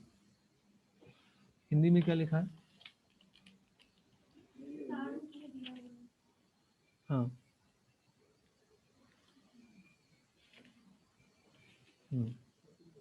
इसमें उल्लेख है कि मनुष्य को चाहिए कि वह श्री कृष्ण के भक्त की सहायता से संवीक्षण करते हुए, संवीक्षण, प्रभुपाद क्या लिख रहे हैं? वेरी स्क्रूटिनाइजिंगली। स्क्रूटिनाइजिंगली मतलब बहुत बारीकी से, बहुत बारीकी से इसका अध्ययन करें।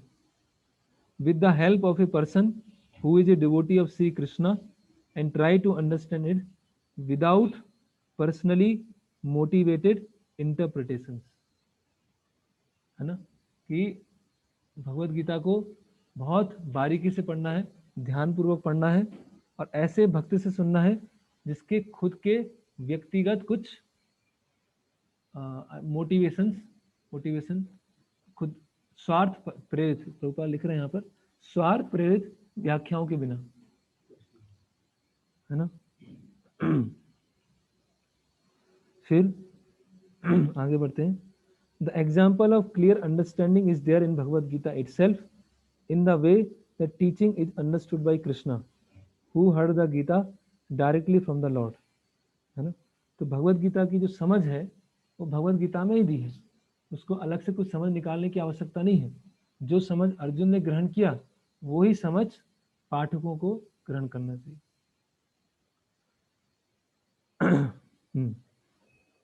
फिर लिख रहे हैं, if someone is fortunate enough to understand Bhagavad Gita in the line of disciplic succession without motivated interpretation, then he surpasses all studies of Vedic wisdom and all scriptures of the world.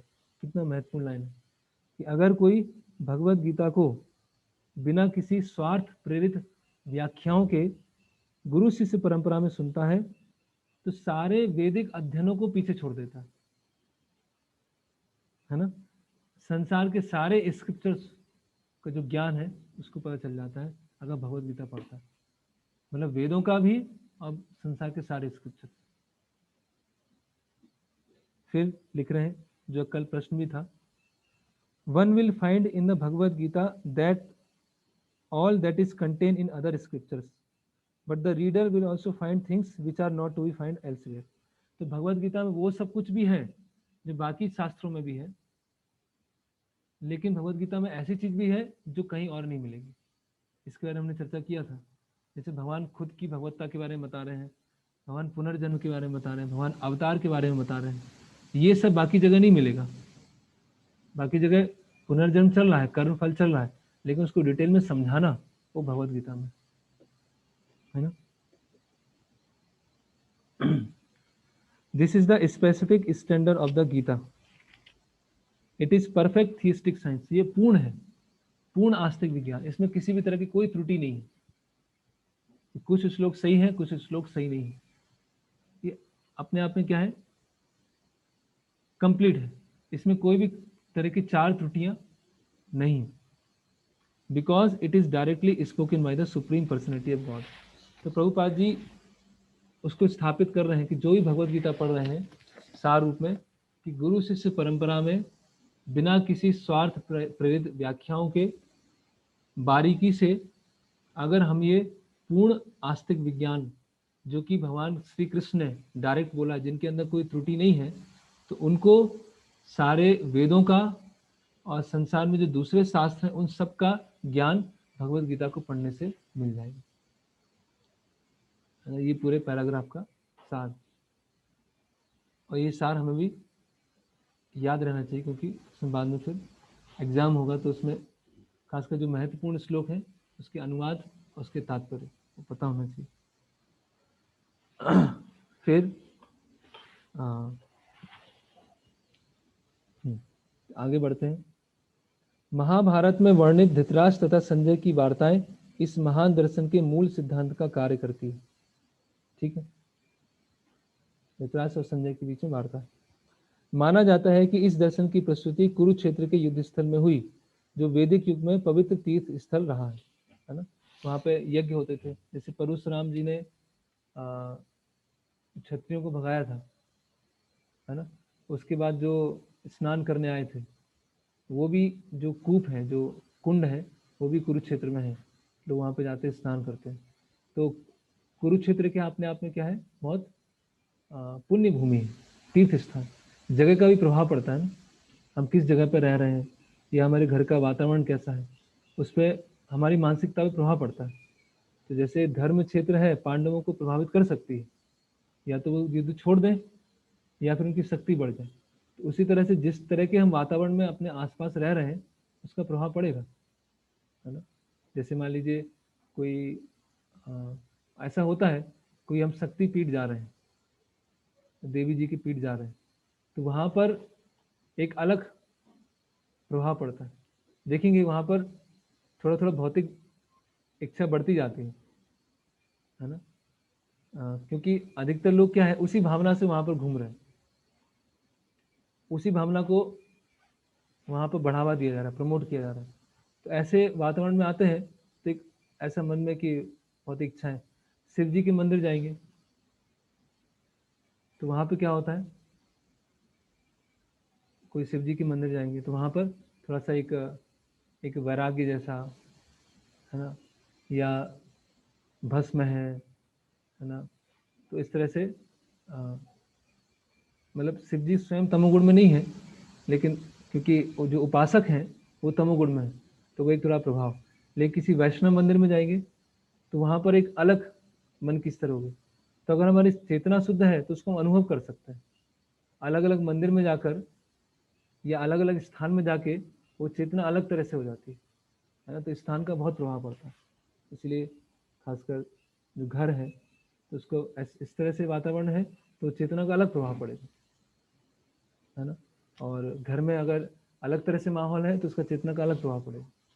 फिर वो जो बहुत elevated होते हैं वो किसी भी जगह रहे उनकी कोई समस्या नहीं, लेकिन हमें उस स्थिति में नहीं है, तो किस तरह से वो घर का वातावरण बनाया जाए जिससे हमें भक्ति करना, भगवान का स्मरण करना वो आसान हो, क्योंकि जगह का प्रभाव पड़ता है।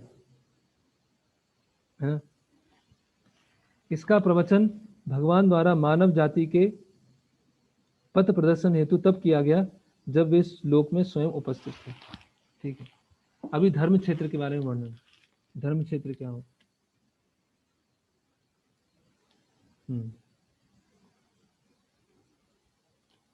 कोई आप में से पढ़ेंगे थोड़ा सा, थोड़ा जोर से?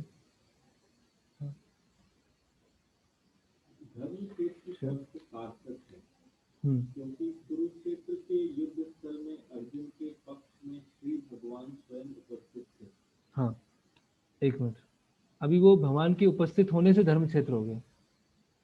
तो उपाय समझा रहे, कुरुक्षेत्र अपने आप में तो धर्म क्षेत्र है, क्योंकि लोग वैदिक अनुष्ठान करने आते हैं, क्योंकि अर्जुन के साथ कृष्ण उपस्थित है, इसीलिए वो धर्म क्षेत्र। यस। कौरवों का पिता धृतराष्ट्र अपने पुत्रों की विजय की संभावना के विषय में अत्यधिक संदिग्ध है। अतः इसी संदेह के कारण उसे अपने सचिव से पूछा, उन्होंने क्या किया? हाँ, तो धृतराष्ट्र डाउट में, संशय में कि उन्होंने क्या किया, मेरे और पांडु के पुत्रों ने क्या किया। ठीक है, वह आश्वस्त था कि उसके पुत्र तथा उसके छोटे भाई पांडु के पुत्र कुरुक्षेत्र की युद्ध भूमि में निर्णायक संग्राम के लिए एकत्र हुए हैं। फिर भी उसकी जिज्ञासा सार्थक है। हाँ, उसको पता है कि युद्ध होने वाला है, पता है कि अभी सब बैठ गए हैं तो खाना खाने वाले हैं, लेकिन फिर भी क्या है, उसकी जो जिज्ञासा है वो सार्थक। यस। वह नहीं चाहता था कि भाइयों में कोई समझौता हो, अतः वो युद्ध भूमि में अपने पुत्रों की नियति, भाग्य, भावी के विषय में आश्वस्त होना चाह रहा था। हाँ, यस। आगे इस युद्ध को कुरुक्षेत्र में लड़ा जाना था, जिसका उल्लेख वेदों में स्वर्ग के निवासियों के लिए भी तीर्थ स्थल के रूप में हुआ है। अतः धृतराष्ट्र अत्यंत भयभीत था कि इस पवित्र स्थल का युद्ध के परिणाम पर न जाने क्या प्रभाव पड़े। हाँ, तो बता रहे हैं प्रभुपाद जी, वही हमने चर्चा किया कि जो स्वर्ग में देवतागण हैं वो भी यहाँ पर कुरुक्षेत्र में आते हैं, है ना। तो अभी उसको डर था कि इस पवित्र स्थान का, क्योंकि वो जानता है कि वो मेरे जो पुत्र हैं वो अधार्मिक हैं, और वो खुद अधार्मिक है, तो उसको डर लग रहा है। उसे भली भांति ज्ञात था कि इसका प्रभाव अर्जुन तथा पांडु के अन्य पुत्रों पर अत्यंत अनुकूल पड़ेगा, क्योंकि स्वभाव से वे सभी पुण्य आत्मा थे। यस, तो अर्जुन और अन्य पांडवों पर अनुकूल प्रभाव पड़ेगा। यस। संजय श्री व्यास का शिष्य था, अतः उनकी कृपा से संजय धृतराष्ट्र के कक्ष में बैठे बैठे कुरुक्षेत्र के युद्ध स्थल का दर्शन कर सकता था। इसीलिए धृतराष्ट्र ने उससे युद्ध स्थल की स्थिति के विषय में पूछा। तो संजय किनके शिष्य हैं? व्यासदेव जी के शिष्य, और व्यासदेव जी की कृपा से उनको, संजय को जो दिव्य दृष्टि है वो प्राप्त हुई थी। और अंतिम में भी संजय बोलते हैं ना, व्यासदेव की कृपा से मैंने ये जो अब संवाद है उसको मैंने सुना। ठीक है, अगला पैराग्राफ, इसको मैं पढ़ता हूँ, मैं पढ़ता हूँ। पांडव तथा धृतराष्ट्र के पुत्र दोनों ही एक वंश से संबंधित हैं, किंतु यहाँ पर धृतराष्ट्र के वाक्य से उसके मनोभाव प्रकट होते हैं। उसने जानबूझकर अपने पुत्रों को कुरु कहा और पांडु के पुत्रों को वंश के उत्तराधिकार से अलग कर दिया। एक्चुअली सब कौरव है, जो पांडव है वो भी कौरव है, क्योंकि सब कुरु वंश है, लेकिन धृतराष्ट्र क्या कर रहे हैं, यहाँ से भेद कर रहे हैं। इस तरह पांडु के पुत्रों अर्थात अपने भतीजों के साथ धृतराष्ट्र की विशिष्ट मना स्थिति समझी जा सकती है। ठीक है, अभी इसमें एक उपमा आ रही है, तो जहां भी तात्पर्य में उपमा आएगी तो उसको लिख सकते हैं। इसमें क्या बता रहे हैं कि जो कुरुक्षेत्र है वो क्या है, धान का खेत है, और वहां पर बहुत सारे अवांछित पौधे उगे हुए हैं। वो अवांछित पौधे क्या है, कौरव है, धृतराष्ट्र, ये दुर्योधन और उसके भाई। तो भगवान क्या करेंगे, वो धान के खेत से अवांछित पौधों को हटा देंगे, है ना। जिस प्रकार धान के खेत से अवांछित पौधों को उखाड़ दिया जाता है, उसी प्रकार इस कथा के आरंभ से ही ऐसी आशा की जाती है, मतलब प्रभुपाद जी तात्पर्य में बता रहे हैं कि ऐसी, अभी दूसरे जो कथाकार होंगे वो क्या बोलेंगे, धृतराष्ट्र हमारा मन है, पांडव हमारे ये हैं, 5 इंद्रियां हैं ना, द्रौपदी मन है, और ये पूरा शरीर जो है वो कुरुक्षेत्र है ना। और बोलने वाला कौन है, खुद दुर्योधन है जो ऐसा बोल रहा है। तो प्रभुपाद जी क्लियर बोल रहे हैं कि जैसे धान के खेत से अवांछित पौधों को हटा दिया जाता है, तो भगवद गीता के प्रारंभ से ही फिक्स है कि धर्म के पिता श्री कृष्ण उपस्थित हो, वहां कुरुक्षेत्र रूपी खेत में दुर्योधन आदि धृतराष्ट्र के पुत्र रूपी अवांछित पौधों को समूल नष्ट करके युधिष्ठिर आदि नितांत धार्मिक पुरुषों की स्थापना की जाएगी। यहाँ धर्म क्षेत्र और कुरुक्षेत्र शब्दों की ऐतिहासिक तथा वैदिक महत्व के अतिरिक्त यही सार्थकता है। तो ऐतिहासिक सार्थकता क्या है, ये पर देवी देवता भी यहाँ पर आते हैं, है ना। परशुराम जी ने भी यहाँ पर ऐसे स्नान किया था। और आध्यात्मिक महत्व क्या है, यहाँ पर भगवान कृष्ण स्वयं उपस्थित है और उनके प्रभाव से पांडवों की विजय सुनिश्चित है। तो अगर प्रश्न आया कि धर्म क्षेत्र कुरुक्षेत्र शब्द को समझाएं, तो इसमें हमें सब ये लिखना पड़ेगा कि धर्म क्षेत्र कुरुक्षेत्र क्या है। तो धर्म क्षेत्र दो तरह से, एक ऐतिहासिक तरीके से है और एक आध्यात्मिक तरीके से। और उसकी वजह से धृतराष्ट्र ने क्यों प्रश्न पूछा और उसकी वजह से पांडवों के साथ क्या हो सकता है, तो उसका पूरा आंसर होगा धर्म क्षेत्र कुरुक्षेत्र। ठीक है, फिर इसी में कुछ और पॉइंट है। अभी इसमें एक साइड पॉइंट है, मतलब उसमें आपको लिखना है, एक उपमा हो गया इसमें।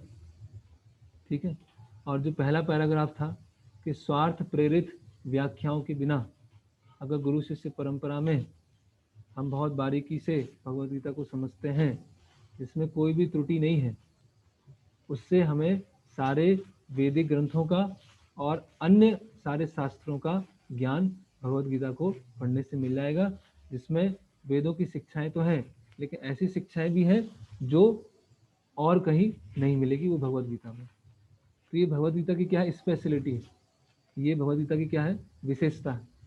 एक तो ये तात्पर्य में ये विशेष दिया गया है, और दूसरा धर्म क्षेत्र कुरुक्षेत्र के बारे में समझाया गया। ठीक है, अभी एक प्रश्न लिखिए क्वेश्चन करके, पांडवों के जीत के लक्षण, क्वेश्चन मार्क। पांडवों के जीत, जीत हिंदी है उर्दू है, विजय, विजय, पांडवों के विजय के लक्षण। तो पहला लक्षण क्या है, धर्म क्षेत्र, धर्म क्षेत्र, तो लिख लीजिए धर्म क्षेत्र। अभी हम जो श्लोक पढ़ते जाएंगे तो पांडवों के और जीत के लक्षण आएंगे, तो उसको फिर आप पेज पलट के यहाँ लिखते जाइएगा लाइन से। जैसे ध्वज पर हनुमान जी हैं, है ना, ऐसे बहुत सारे अलग अलग लक्षण आने वाले हैं। तो पहला लक्षण आ गया कि ये कहाँ पे हो रहा है, धर्म क्षेत्र में हो रहा है। इसमें करीब 8-9 लक्षण आएंगे, इसमें पता चलता है, क्लियर होता है कि पांडवों की जीत होने वाली। ठीक है, तो पहला श्लोक ही हो पाया।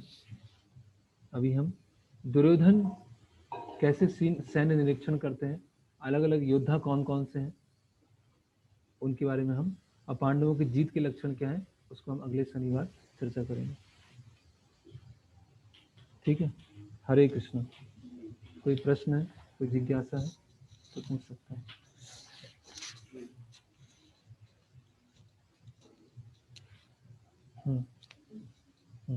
जैसे आपने बताया ना कि गीता माता में पढ़ रहे शंकराचार्य जी का एक तो देवी की शंकराचार्य जी ने स्थापित कर दिया कि एक ही भगवान है जिसकी पूजा करनी है। तो हम देखते शंकराचार्य ने पंचदेवों की स्थापना की, जगह जाके पूरा ऐसा बताया कि उनकी पूजा करनी है, ये करनी है, ये करनी है, प्रश्न है कि शंकराचार्य ने गीता महात्म्य के माध्यम से बताया है कि एक ही जो देव की पुत्र है उनकी पूजा होना चाहिए। फिर शंकराचार्य ने अलग अलग जगह बताया कि इनकी पूजा कर सकते हैं, इनकी पूजा कर सकते हैं, इनको कैसे समझा जाए। तो शंकराचार्य ने लोगों को भ्रमित करने के लिए बहुत सारी विधि बताई, मायावाद बताए, लेकिन अंतिम में निष्कर्ष क्या बताया? एक तो भज गोविंदम भज गोविंदम भज गोविंदम मूढ़ मते, ठीक है, और ये गीता महात्म्य। ऐसे भगवान ने भी बहुत सारा योगा लैडर बताया ना, कर्म योग है, ज्ञान योग है, अष्टांग योग है, हठ योग है, बहुत सारे हैं, लेकिन अंतिम में क्या है?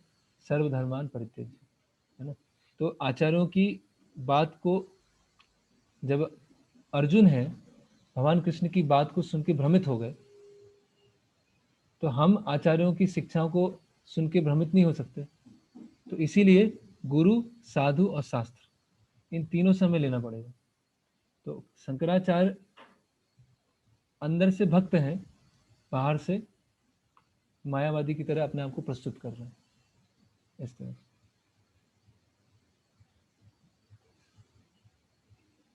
सुजीत शर्मा जी, उनका प्रश्न है। हरे कृष्णा। हरे कृष्णा प्रभु जी। जी प्रभु जी, जैसे गुरु शिष्य परंपरा के दौरान आपने बताया कि व्यास जी और माधवाचार्य जी के बीच में 4000 वर्षों का अंतर था।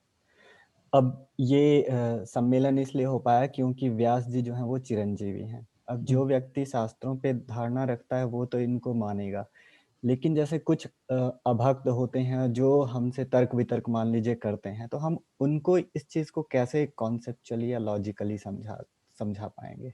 हाँ, उनको समझा सकते हैं कि चिरंजीवी नहीं है, उनकी आयु बहुत लंबी है, अभी भी है। प्रश्न ये है कि हम तो समझते हैं कि व्यासदेव जी चिरंजीवी हैं और मध्वाचार्य उनसे मिलने गए, लेकिन जो लोग इन सब चीज़ों को मानते नहीं, उनको कैसे समझाएं? इनकी आयु बहुत ज़्यादा है, कई हजारों साल है, तो इसीलिए अभी भी है। ऐसे हम बता सकते हैं।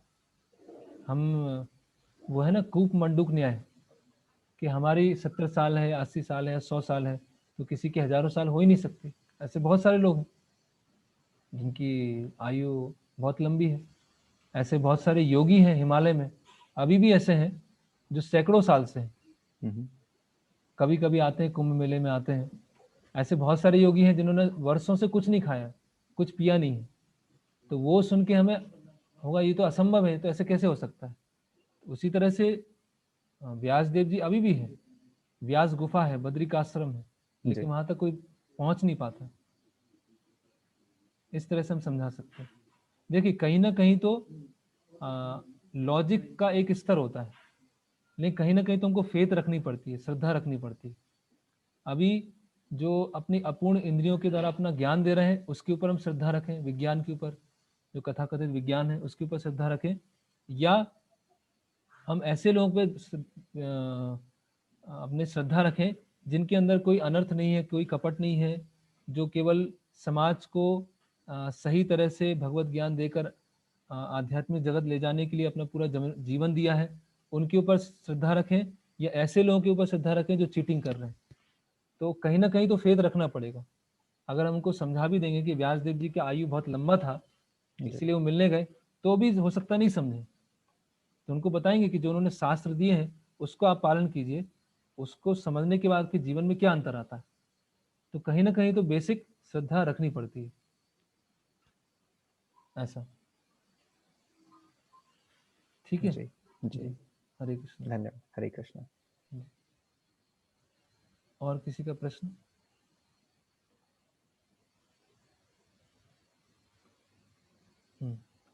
तो एक तो 3 श्लोक का होमवर्क था पहले, उसको देखते हैं कैसे लेना है। और जैसे मैंने बोला था कि 1 से लेकर 20 श्लोक तक पढ़ना है, तो अगली बार सब पांडवों की जो विजय के लक्षण हैं, अलग अलग लक्षण क्या है वो ढूंढ के लेके आए। करीब 8-9 लक्षण हैं पांडवों के विजय के, तो लेके आए। और उसको मैं ग्रुप में बताऊंगा कि कैसे आपको मुझे मेरे तक पहुंचाना है। तो वो पांडवों के विजय के लक्षण वो हमको ढूंढना है, ठीक है।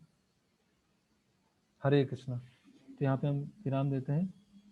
शिल प्रभुपाद की भगवद गीता यथारूप की जय।